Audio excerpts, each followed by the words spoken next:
Excellent. I think we are all live now. This is Susan Watson, co-chair of the Consulting Dietitians Network, and we've got Andrea here. I'm going to pass it over to Andrea for the introductions. Thanks, Susan, and hello to everyone out there. Thank you so much for joining us this afternoon. You can probably hear a lot of excitement in Susan and my voices during the next hour because we are very excited to not only bring this webinar to you, but tell you a lot of details about the manual that will be in your hands very shortly. So before we get started, just a few housekeeping things to go over. There is a question box. If you have any questions, please type them in here. Susan will be moderating it, as well as we have our lovely Amanda online to look into those questions as well. In addition to the questions about the webinar today, we will have a Q&A segment at the end, but if you do also have any technical issues, please identify them through that, and we'll hopefully be able to get to you as quickly and as best as possible. So I'm going to start this afternoon's webinar off and just wanted to share the outline. Basically, the manual is such an in-depth opportunity for any private practice dietitian, anyone wanting to start into the private practice world, or who might already be in it and want to kind of look at different opportunities that really lie in our path of dietetics, how to pursue them, how to stay organized, and just how to make them the best. So I'm going to give you all a snapshot of each of the chapters, and then Susan's going to give some tips to get you started with her segment of the webinar.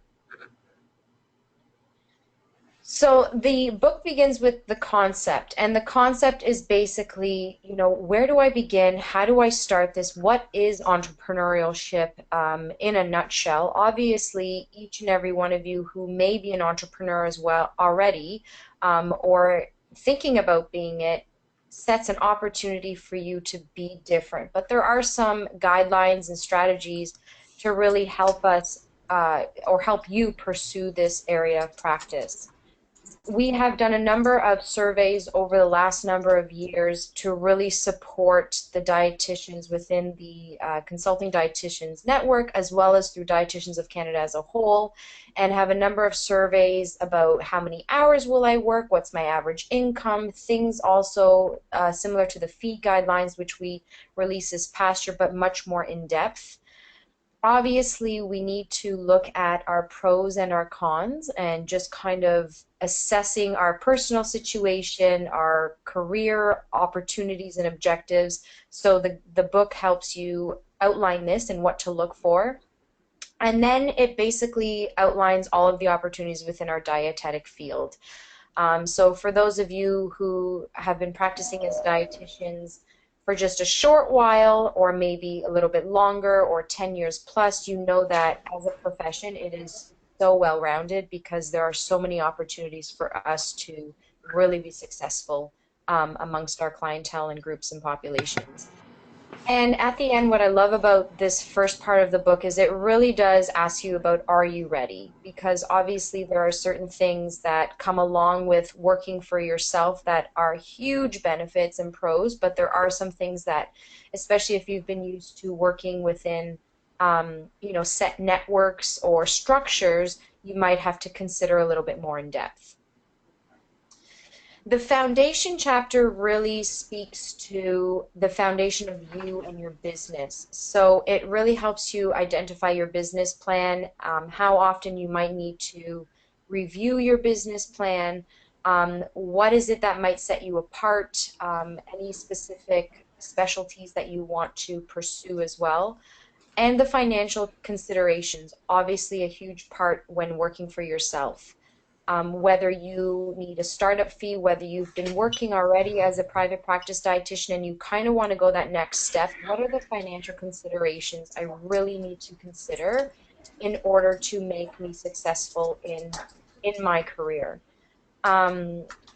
There's a lot of talk about the value add for our service and just making sure that you look at your value for what you're doing, the time you spend in setting up your business and the value you have to support the clients or groups that you might within whatever practice setting that you might choose to pursue. The manual is loaded with toolkits and um, outlines and just a number of different checklists, for instance, that are there to support you and just kind of do that assessment. You know, where am I? Where's my head at? Where's my career at? Where are my finances at? So this one really does have that personality and characteristic checklist to allow you to see areas of opportunity and where you might need to look a little bit more and really streamline before you take that big step or take further steps. The next part of the book is the legal and business considerations. So, you know, as dietitians, our undergrad is very well rounded. The business part of it is definitely touched upon, but sometimes it's a matter of you seeking that support, whether you want to look for a business coach to really help you and how you learn and how you want to structure things, especially within the Canadian market. Um, you know, our business, our marketing and our accounting education through our profession and our undergrad is it's great, but there's obviously areas to become better in this. And so this part of the book just really helps you kind of look deeper, fine tooth comb. I personally worked with a business coach last year and found it so helpful to pursue my private practice in a way that I really, you know, was just I'm not sure if it was resistant or just hesitant about can I do this and can I take this step? So it just gives a lot of great examples and tips, personal support stories as well as personal success stories from other dietitians that can really help you in the career and objectives that you want to set forth. And then, as we all know, all the work that DC and the CDN have been doing with insurance companies, this part of the book also goes a little bit into working with insurance companies within Canada, knowing that it's so different from province to province, but just all of the headway that's being or is continuing to be made within this area. Building your business, this next section of the book, you know, I think as entrepreneurs, one of the things is we always love that change and we thrive on that change. And so is possibility to, I don't want to say get stagnant, but there's just so much growth and opportunity. And this part of the the manual really allows you to kind of ask yourself those questions. Where am I placed in the industry right now? Where do I want to go? What are all my opportunities? How do I approach these opportunities? And maybe, you know, what part of the comfort zone do I need to step out of in order to get me to where I want to be and continue to grow as a private practice dietitian? So this little area, I personally love this chapter within the manual, and again, part of it might be because I felt I really related to it within the last 18 months of my own practice, and just felt that it was just that great support and those real questions that I needed to ask myself in order to make this part dive further and just be successful and you know, look at opportunities. Sometimes you don't see the things that are right in front of your face, and this part of the textbook or the manual really does help you kind of, you know, ask yourself, where do I want to go and how do I want to set my next set of goals and where do I see myself in the 3 months, the 6 months, the year, the 5 years and stuff. Very real. So the information within the manual is all um, relevant to you know having to look at all the different costs, expenses, and incomes that are associated with the different parts of our industry as well. The next part is a little bit about what you can personally bring. So as I mentioned previously, as a dietitian, um, we know that we have so many different opportunities within private practice, within our own career, or within our own profession. So this really helps you look at, as a private practice dietitian, what are still all those other areas I can work as a consultant? So there's so many different places that you can not only see, the one-to-one client or do the group education, do the grocery store tours, the cooking classes, but the different faces, as the slide says, the many different faces of dietitians nationwide. And there are so many big businesses now that bring in consultants. And it's just kind of, picking out and streaming out and branching out and recognizing where those are, as well as, like I said, the manual will really help you look at the different pros and cons of working within these different sectors. So this is another part of the manual that comes along with like a toolbox, a toolkit, really helping you take your practice and where you want to be and just going through it, asking the questions that you need to in order to get you to that next spot.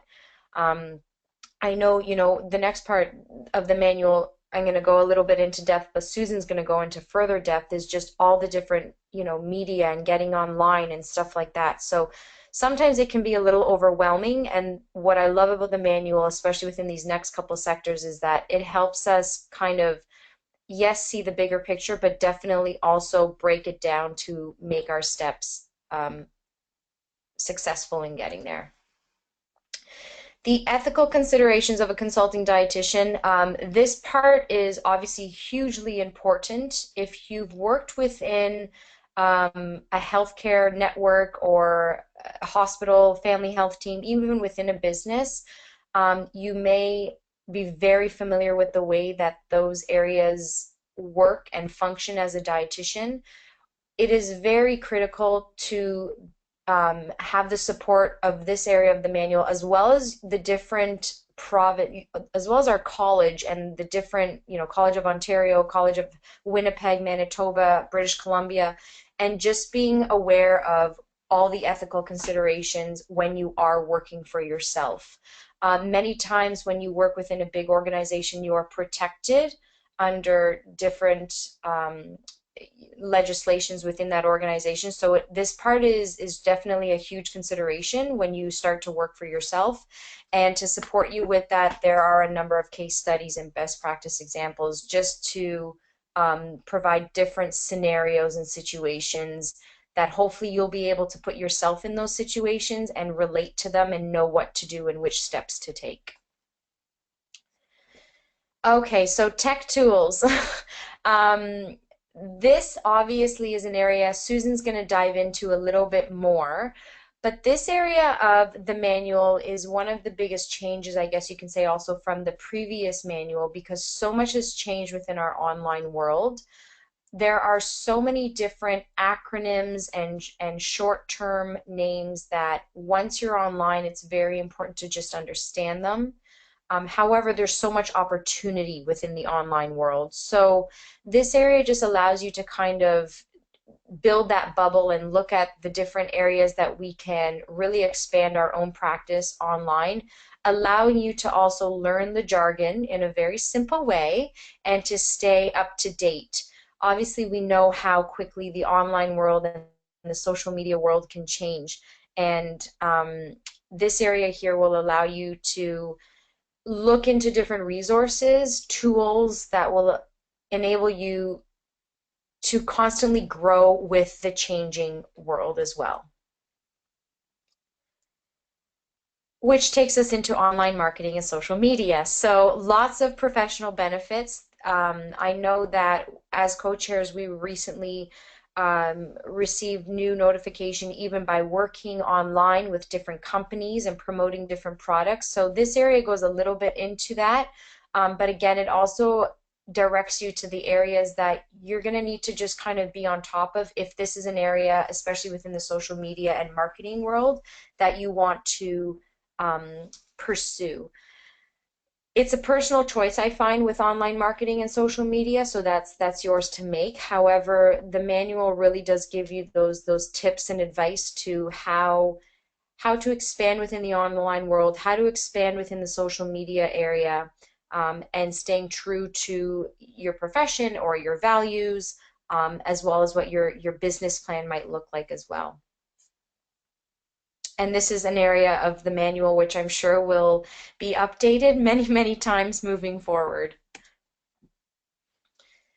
Um, Again, so as you can see, the manual is really set in, building it, evolving with it, and then as this part of the manual highlights, branching out.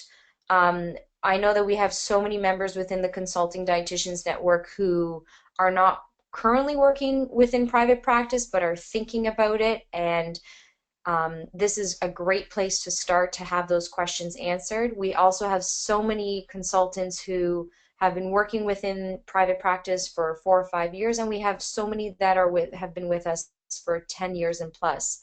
So this just allows you to, know when you might need to step back to water your creativity tank, or which area you might want to go into. Um, there's so many areas: product placement, writing a book, working with food companies, developing a product, and obviously all the media dietitians that are part of the network and part of Dietitians of Canada as a whole. So all these different possibilities that really allow you to expand your business card essentially, as a private practice dietitian, just come along with the how do I go about this? Where do I start? Where do I look for support? What do I need to do in order to pursue this next area? What's the time commitment? What's the financial cost? So this whole area is great to really allow you to, like I said, expand your business card and just evolve as a person and as a dietitian. And just from me, because Susan's going to go into a little bit more in depth before our question and answer period, just my concluding remark there: the key to a great recipe is considering the specific ingredients, balancing each one, and then creating with care and love to grow into something wonderful.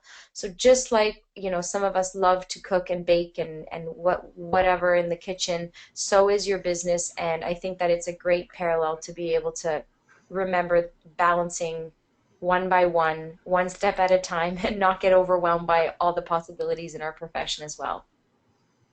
So I'm just going to pass it over to Susan now, who's going to go through the 10 tips and carry on before our question and answer period. Okay, thank you, Andrea. That was great. We're just going to go ahead and do the switch here, make sure that everything goes correctly. All right, my slide deck should be up. I'm just going to wait a few seconds for Amanda to give me a quick text and let me know everything is looking the way it should. I just want to welcome everybody again. We're doing a bit of a joint webinar here so that we can, I guess, do a little bit of the promotion, but also give you guys some great tips. So I have a section put together here for you guys that is directly outside of the manual. I'm just, actually, 1 second, I'd like to mute Andrea. Okay. There we go. We sometimes have a little bit of feedback, so I think the volume and the sound should be good now. So I've created a mini webinar here on 10 tips for promoting your website traffic. And this is directly from the manual. So it's a snapshot of some of the content that you'll get. So before we get started, we have a little chat box over inside the GoToWebinar control panel. And I would love to hear from everybody to find out who does their own website and maybe who here as a consulting dietitian hires it out, because I always like to know when it comes to website stuff, where people's knowledge levels are. And sometimes it's a matter of time and you want to just contract out the work. And sometimes people have taught themselves to do their own website. So we're going to talk about 10 tips for promoting your website and developing more traffic. So, let me just check here. All right, so let's move on to the first topic here. So in the manual, we talk about being logical. So if you're providing services over the internet, you want to make sure that it's implemented smoothly and logically. If you confuse your potential users, they'll look elsewhere. So, just 1 second here. Okay. Looks like we might be having a technical issue here. Before I get started, I just want to make sure our sound is good.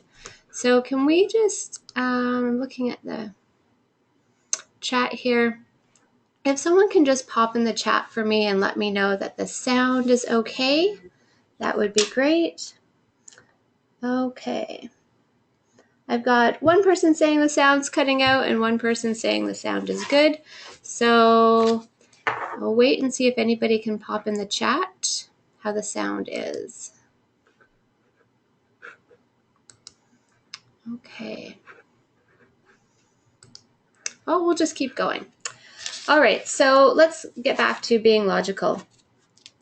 So if your website doesn't make a lot of sense and the flow isn't very good, people are going to be confused and they'll go find another website that makes a lot more sense. So what we want to do is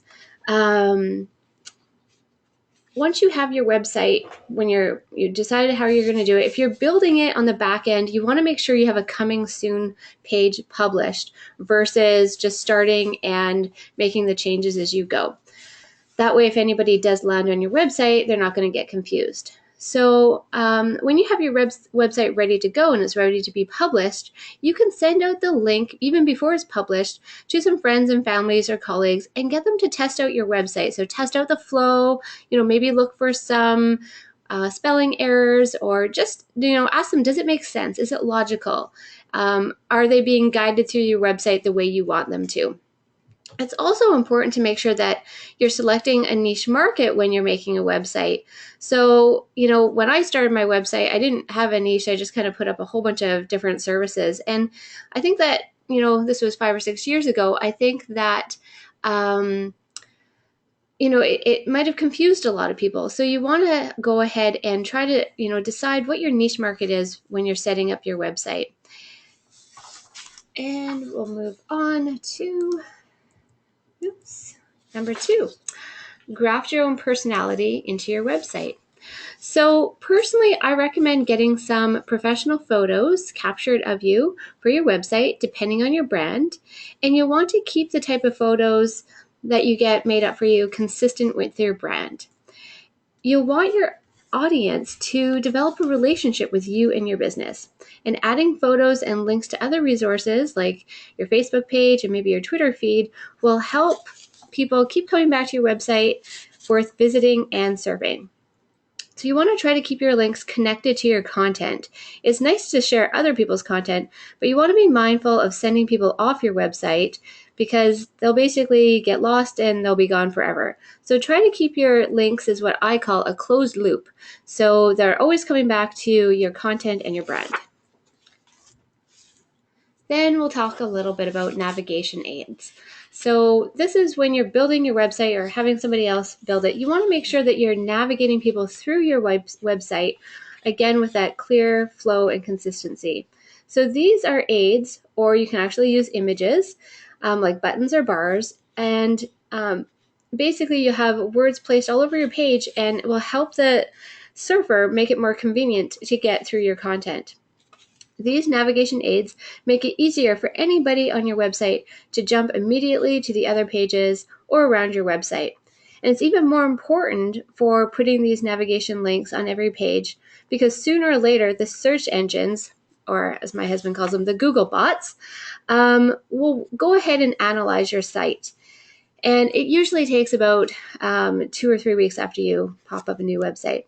So you should have a link on every major page that you have so that all the search engines will be able to look up your website and rank it. So for example, you might want to put have it optimized for weight management if that's what you're practicing in. And if you have no navigation links on your page, your visitors will have no way to see what other pages are on your website. Number 4, provide incentives to return to your site. So I see, especially with dietitians, we have so many opportunities to go through and try a bunch of different things. We could have recipes of the day, recipe makeover, healthy eating tips, or even have a contest. So having different incentives to return to your site is really important.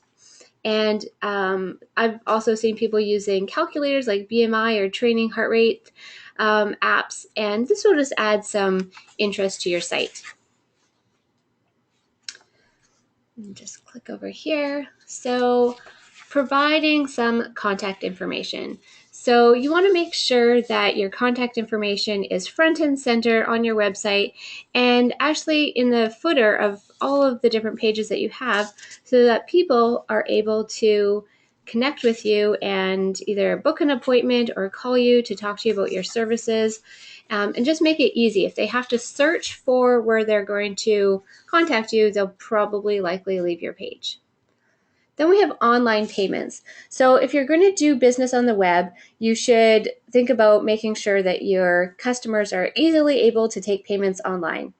If you already have an account, you can accept credit cards, and you can have a form so that it's a secure page for taking payments. So there's a couple different options, and it seems like there's more options coming out every day. But you can use PayPal and have that connected to your website, or you could have a web host that provides these services and then takes a percentage of each transaction.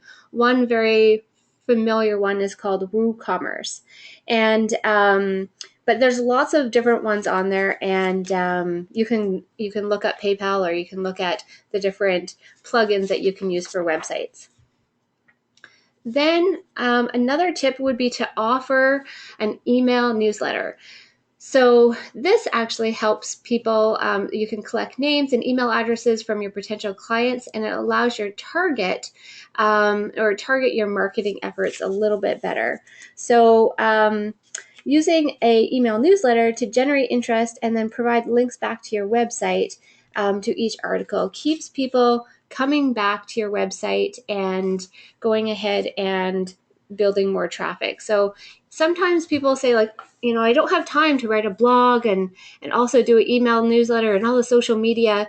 And this is where I would really recommend people to just repurpose your current content. So your email newsletter that you could be sending out weekly might just be a summary of your 3 top blog posts that you had that week, or repurposing blog posts from, even a year ago. That could be your email newsletter. But the key is, again, that closed loop where you're able to post your information in an email newsletter and link back to your website.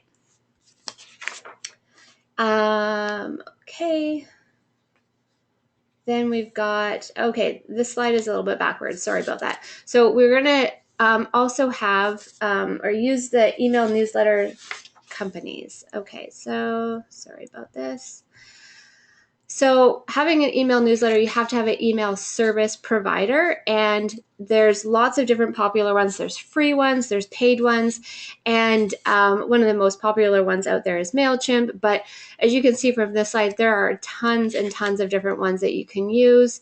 I've used a few over the years, and basically it all depends on what you want to do with your email list, and if you want to segment it, or if it's just everybody's in one pile. But the way it works is that it's based on number of subscribers, and so some of these will offer free up until, say, 1,000 subscribers, and then you have to start paying. And I definitely recommend going ahead and using one of these if you're going to be collecting email subscribers, because if you are just saving them in your regular email box, when you go out and send an email, a lot of the emails will get dropped or it won't go out. So this way you can do that. And all of these companies are also mostly spam compliant. So that's also good to have as well. And when you're setting up an email newsletter, you also want to make sure you do check the spam guidelines. In the manual, we do have links to the anti-spam legislation and how to get more information about that. Creating a lead magnet. Okay, this is a lot of fun. I like lead magnets because they provide a ton of value. So a lead magnet is basically a freebie for people to opt in to your email newsletter, or to get a hold of their email for your marketing list. So a lead magnet could be anything from a free ebook download, a recipe ebook, a webinar, or a workshop, or a video. It could be anything, something that people can get for free in exchange for their email address and that you can put them onto your email list. And then once you have a email list created, you want to make sure you nurture that list. So that means that, somebody signs up for the lead magnet, then you want to be sending them your content, so your email newsletter, and staying in touch with them, because after they get this lead magnet emailed to them, you don't want to have a large gap of time between your next email to them, or they're going to forget who you are. So you want to nurture your list. Now, I keep pressing the wrong button here. Okay. I got a new computer and I'm not used to my new keyboard. So now we have the lead generation page. So you have your lead magnet built. So that might be a meal plan or a recipe book that's a downloadable one. You're going to create a lead generation page or a landing page. And this is where people have only one simple thing to do. And that call to action is to put in their email address and sign up for your lead magnet that you have developed, depending on what that is. So you have a separate page, and you don't want to have a lot of other things on this page at the same time. You don't even really want to have your social media. It's pretty much just one call to action, and that is to subscribe or to give them your email address to download the lead magnet that you've created for them. And lastly, having a blog on your website is really, really important. So I'll explain a little bit why they're important. So a blog, I think most people know what a blog is, but to summarize what a blog is a journal of articles or recipes, basically where you're writing your content. And when it's set up properly on your domain and website, it creates a new website page for every blog you post. So a blog installed on your website is more help to your business than a free blog on a blogging platform. The reason being is that you want your website, not someone else's, to get the credit for the traffic and the content when people visit your blog. So in order to ensure traffic is on your webpage, avoid using free blogs or free blogging platforms. You can look at installing a blogging system such as WordPress directly into your website.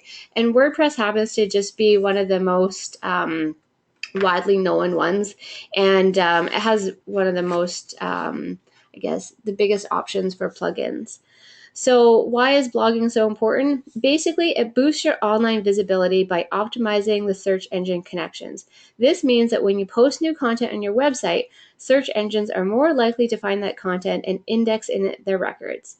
That way, the search engine can match more search terms that people use online to your website and your pages, in turn, increasing your website traffic. So basically, when you publish a blog post, depending on the content that you put on there, that's basically a whole new web page on your website, so that when the search engines go around looking for some of those keywords, and that could be dietitian in the town that you live in and some of your keywords, that then gives you another page on the internet, so that when somebody Googles dietitian in, say, Winnipeg, you're ranked higher and you have another page that will come up. So very important to have a blog, and you don't necessarily have to just have written content on your blog. You can do videos, you can do recipes, but basically you want to be creating new content so that your website stays fresh and that the search engines are able to find you a lot faster. So as a wrap up, those 10 tips that I gave you is you want to be logical, you want to graft your own personality into your website, use navigation aids, provide incentives to return to your site, provide contact information that's clear and concise, offer online payments, have an email newsletter, create a lead magnet, host it on a lead generation page, and also make sure you're writing a blog for your website.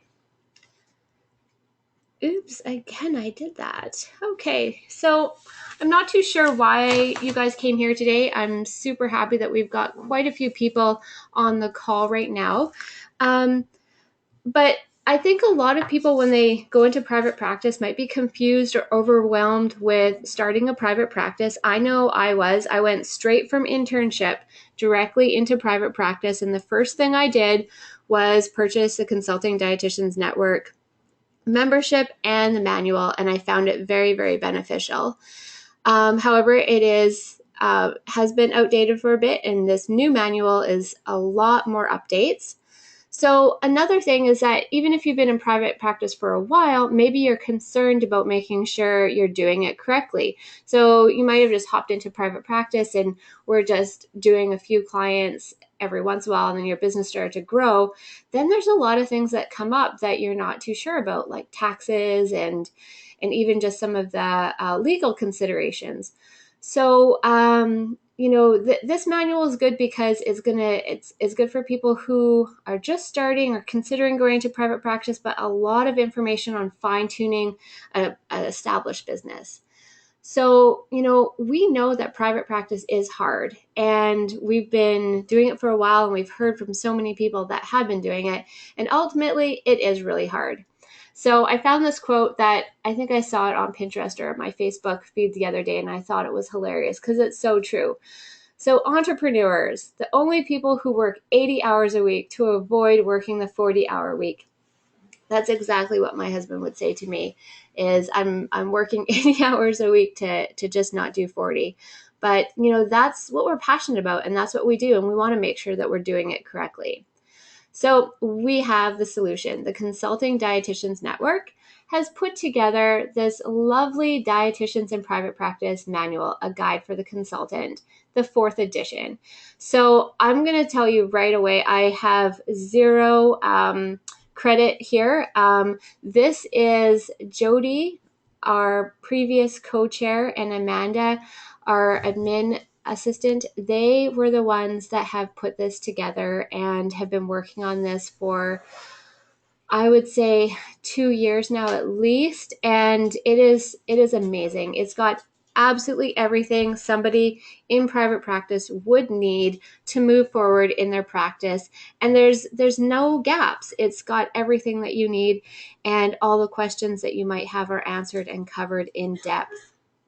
So we start off here with the entrepreneurial dietitian, and there's all these different areas that you can go into, and the manual covers that from, talking about the different income streams that you can work in, but touches into media work and resource development and different collaborations that you can do. So it really kind of gives you that full picture of not just being a counseling dietitian in private practice, all the different areas. So I'm going to fly through some of the manuals so you can take a quick peek look at what we have here. So, and Andrea really talked a lot more about what's in the manual. I'm just going to show you some pictures. So we've got section 1, the concept. We've got the foundation. Then we're going into legal and business considerations, building your business, all the tools that you need there, consulting opportunities in healthcare, business, and industry. So I always encourage people to think outside of, just thinking one income stream, and realize that in private practice, we can have lots of different income streams. Ethical considerations as a consulting dietitian. So the latest and greatest information on some ethical considerations to take a look at. Technology and tools, this is really, really good because this seems to be changing everything from how to set up your website to just, all the technical things that you need to know for being a business owner. And then this is a new addition to the online marketing and social media, which is continually evolving, but Jody got a social media consultant to write this section of the manual. So it's not dietitians giving dietitians information. It is an actual social media marketing expert giving us the tools of the trade of what we need to know for our business. We got information on branching out your business, so how to reach some different income streams and how you can grow your business. So in addition, we've got all the templates, resources, and a full toolkit that you would need for private practice. And the templates are great. They actually come from dietitians that have been really generous to share their tools of what they're using, from intake forms to there's a ton of different templates and resources, where to go when you're looking for information, all put together in a toolkit. So we have, just as an example, we've got one section here, top 10 or top tips for aspiring private practice dietitians. So this is written by dietitians that have been in private practice for a while, and I really liked reading through it because if I had known about some of the tips that they gave, it would help me out a little bit when I first started out, like not sweating the little stuff. And anyways, these tips are really great if you're aspiring to go into private practice.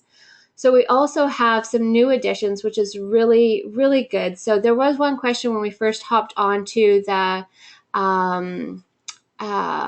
webinar, and one of the questions was, I just purchased the old manual. Am I going to get a copy of the new manual?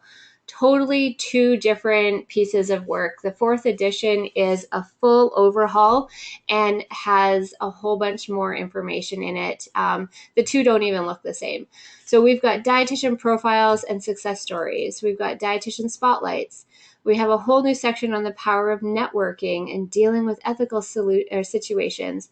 And, new, as Andrea said, we have social media and how to boost your business. So here's a picture of the dietitian spotlight.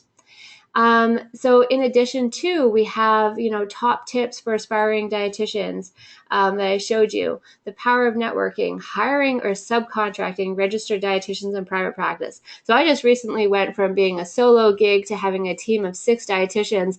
I would have loved to know this information and had that before I went and expanded my practice.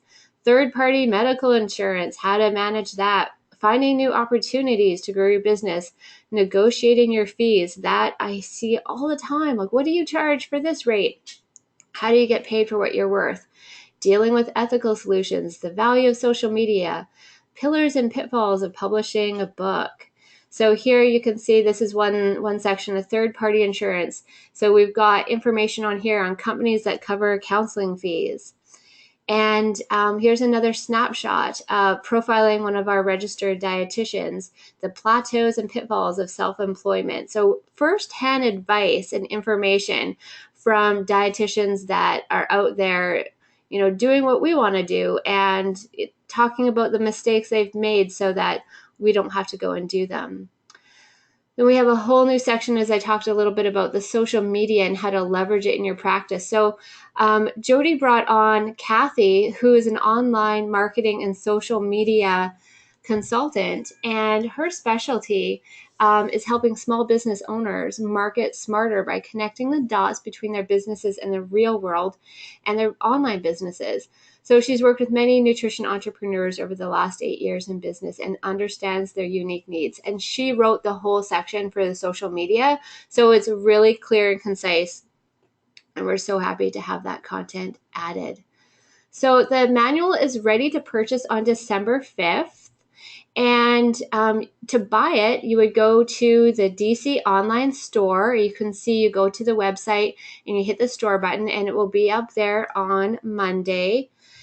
The pricing, we've got some special early bird pricing. So for DC members, the early bird rate is going to be $97, and the early bird rate for non-DC members is $127.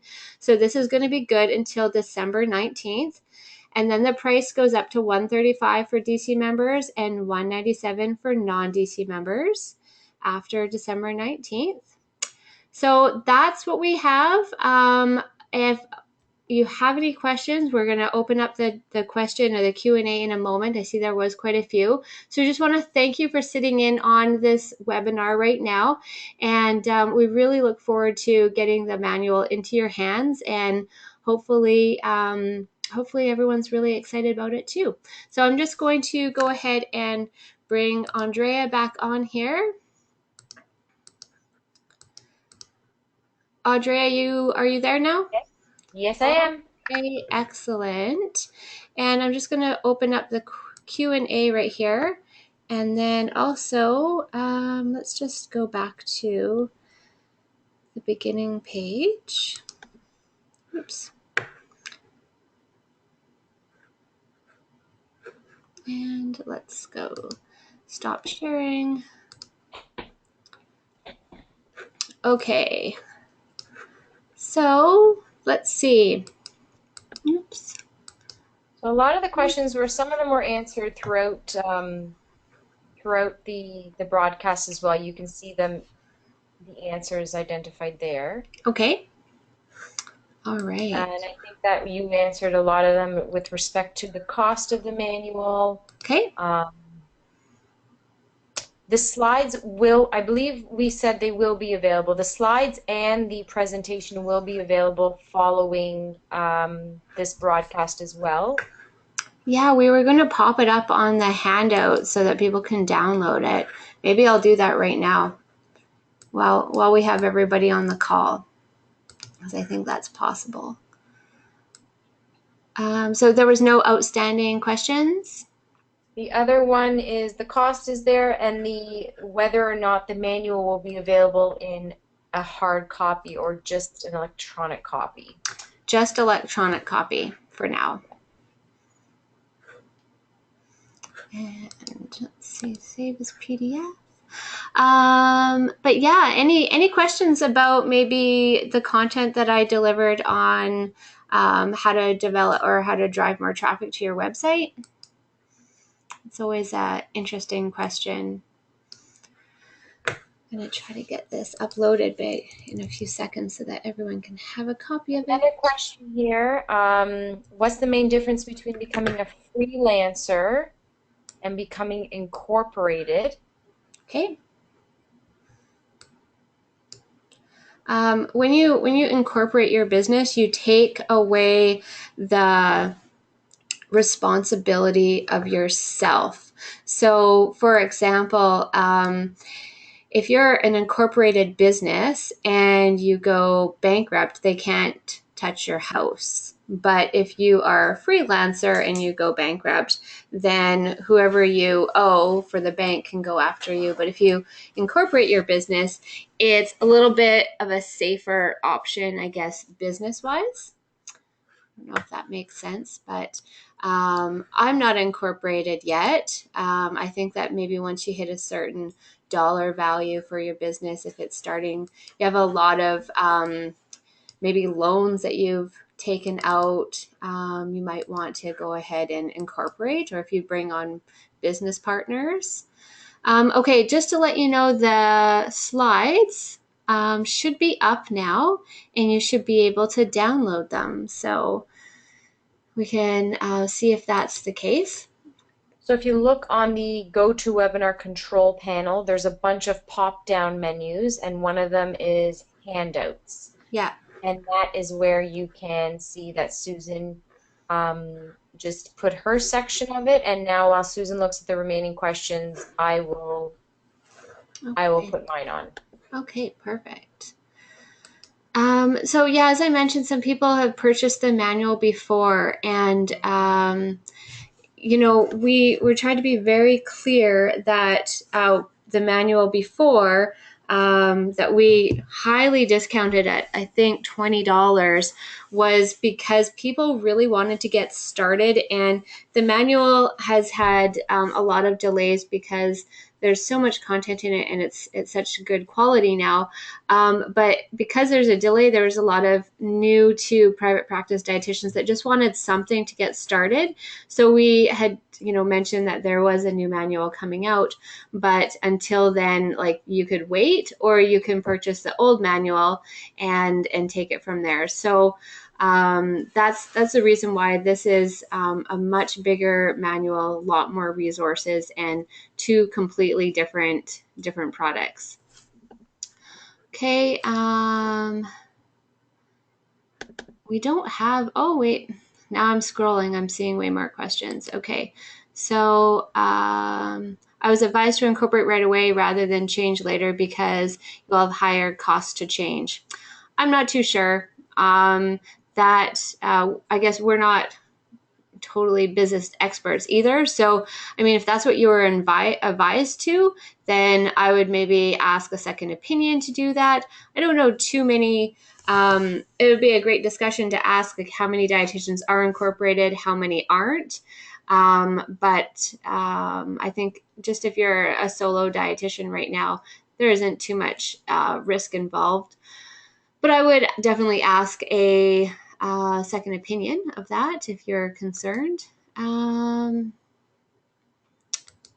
I don't see any more questions here. The cost of the manual discount for consulting network members, yes, there's two different prices, consulting dietitian network pricing as well as non-member pricing. So there's both an early bird pricing from now until December 19th, starting Monday, and then that goes up, but it's still always different for the consulting network members. It's a lower price for the network members compared to non-network members. Is it, or was it? It was DC members in general, and then non-DC members. Correct. Yeah. Right. So yeah, there we don't have. We were told from DC that we can only have two price points. So the two price points are Dietitians of Canada members, not just network members. So Dietitian of Canada members, and then non-dietitians, so the general public who wants to purchase the manual, or dietitians that are not DC members. So those are the two price points that I talked about, and I'll just go over them again here. But right now, so between December 5th and the 19th, the early bird rate is going to be $97. And then for non-DC members, it's going to be $127.